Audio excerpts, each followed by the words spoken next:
এই কোর্স আমাকে আরও আত্মবিশ্বাসী করে তুলেছে। পিবিএল কোর্সটি কাজের চাপ বাড়াবে না, বরং আপনার শিক্ষাদানকে আরও কার্যকর করে তুলবে।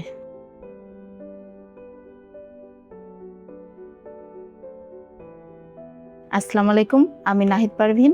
আমি ওরিয়েন্টাল সেমিনারিতে ইনচার্জ হিসেবে আছি। সম্প্রতি আমি পিবিএল কোর্সটা কমপ্লিট করেছি।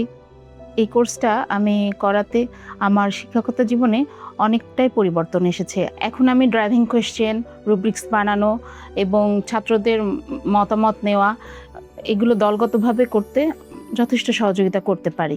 আগে যেমন ছাত্রদেরকে আমি মুখস্থ করানো বা নোট প্রদান, তারপরে পরীক্ষা নেওয়া, এভাবে করতাম। এখন আমি একটু ভিন্নভাবে চিন্তা করছি। ছাত্রদেরকে আমি এখন শুধু চয়েস দিতে পারি যে কিভাবে তারা একটা প্রবলেমকে ফেস করতে পারবে প্রজেক্টের মাধ্যমে, সেটা সমাধান তারা কিভাবে বের করবে সেটা তারা বলতে পারে। নিজের টিচিং ক্যারিয়ারকে আরও এগিয়ে নিতে আজই রেজিস্ট্রেশন করুন। ভিজিট করুন টিচার্স টাইমের ওয়েবসাইটে।